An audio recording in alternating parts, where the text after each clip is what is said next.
Hi friends, നമുക്ക് prawns biryani തയ്യാറാക്കിയാലോ. അതിൻ്റെ ബിരിയാണി മസാലക്കൂട്ട് ഞാൻ കടയിൽ നിന്ന് വാങ്ങിയിട്ടുണ്ട്. അത് നമുക്കൊന്ന് വെളിച്ചെണ്ണയിലൊന്ന് ചൂടാക്കി എടുക്കാം. അതിനുശേഷം അത് ജാറിലിട്ട് പൊടിച്ചെടുക്കാം. ഞാനിവിടെ 1.5 കപ്പ് റൈസാണ് എടുത്തിട്ടുള്ളത്. അത് നമുക്ക് കഴുകി വെള്ളത്തിൽ കുതിരാൻ വെക്കാം. അതിനുശേഷം നമുക്ക് വെളുത്തുള്ളി ഇഞ്ചി പേസ്റ്റ് തയ്യാറാക്കി എടുത്തിട്ടുണ്ട് ഞാനിവിടെ. നമ്മൾ കുതിരാൻ വെച്ച റൈസ് ഒന്ന് അരിച്ചെടുക്കാം. അതിനുശേഷം നമുക്ക് നമ്മൾ പ്രോൺസിൽ മസാലകളൊക്കെ ചേർത്ത് കൊടുക്കാം. ഞാനിവിടെ മഞ്ഞൾപ്പൊടി, മുളക് പൊടി, പിന്നെ കുരുമുളക്, നമ്മൾ വെളുത്തുള്ളി ഇഞ്ചി പേസ്റ്റും കൂടി ചേർത്ത് കൊടുത്തിട്ട് നമുക്കൊന്ന് പ്രോൺസ് ഒന്ന് റെസ്റ്റ് ചെയ്യാൻ വെക്കാം. അതിനുശേഷം ഞാൻ ഒരു വലിയ സൈസ് ഒനിയനും പിന്നെ ഒരു തക്കാളി, പിന്നെ ചെറിയ സ്മോൾ സൈസ് തക്കാളിയാണ് എടുത്തത്. പിന്നെ നമ്മളെ വെളുത്തുള്ളി, പച്ചമുളക്, ഇഞ്ചി ഞാനിവിടെ ചേർത്തിട്ടില്ല. നമുക്ക് ടൈമില്ലാതെ കട്ട് ചെയ്യാൻ ടൈമില്ലാതെ എക്സ്ട്രാ നമുക്ക് ഇഞ്ചി വേണ്ടെങ്കിൽ ഇവിടെ ഇതിൽ ഇഞ്ചിയും കൂടി ചേർത്ത് കൊടുക്കാം.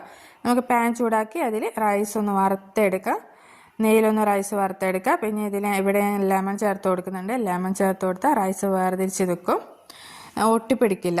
നമുക്ക് ഞാനിപ്പോൾ 1.5 കപ്പ് റൈസാണ് എടുത്തത്. 1.5 കപ്പ് റൈസിന് 2.25 വെള്ളം, ബോയിൽ ചെയ്ത വെള്ളം. അതിലേക്ക് ഗ്രാമ്പൂ, പട്ട, ഏലക്കായ്, പെരിഞ്ചീരമൊക്കെ ഇട്ട് നമുക്ക് വെള്ളം ഒന്ന് ബോയിൽ ചെയ്തെടുത്ത വെള്ളമാണ് ഞാൻ ഇതിൽ ചേർത്തിട്ടുള്ളത്. ഇതിലേക്ക് ആവശ്യത്തിന് ഉപ്പ്, നമ്മളെ ബിരിയാണി മസാലയും കൂടി ചേർത്ത് കൊടുക്കുക. നമ്മളിങ്ങനെ വീട്ടിൽ നിന്ന് പൊടിച്ചിങ്ങനെ ബിരിയാണി മസാലയൊക്കെ കൂടുതൽ ടേസ്റ്റാണ് കേട്ടോ. ഞാൻ ആവശ്യപ്പോൾ കടയിൽ വാങ്ങുന്നതിനെക്കാട്ടും ടേസ്റ്റാണ് ഇങ്ങനെ വീട്ടിൽ നിന്ന് പൊടിച്ചെടുക്കുന്ന ബിരിയാണി മസാലക്ക്. ബിരിയാണിക്ക് കൂടുതൽ ടേസ്റ്റ് കൊടുക്കും. ഓക്കെ, ഞാൻ അങ്ങനെയാണ് ചെയ്യാറ്.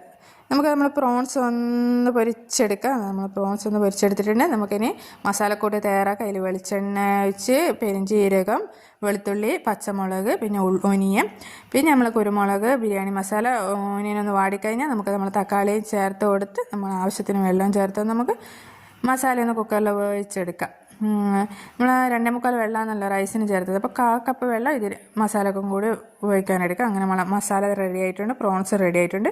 നമുക്കിത് നമ്മൾ ബിരിയാണിയിലേക്ക് ആഡ് ചെയ്ത് കൊടുത്ത് കുറച്ച് സമയം നമ്മൾ ബിരിയാണി ഒന്ന് വേവിച്ചെടുത്ത് നമ്മൾ ബിരിയാണി ഇവിടെ റെഡി ആയിട്ടുണ്ട്. ഓക്കെ ഫ്രണ്ട്സ്, നിങ്ങൾക്ക് എന്തെങ്കിലും ഇതിലേക്ക് നമ്മൾ മല്ലിച്ചപ്പും പുതിനയും ചേർക്കാൻ മറന്നു പോരെ. നല്ലോണം പെരിഞ്ചീരകവും ചേർത്ത് കൊടുക്കണം. Okay friends.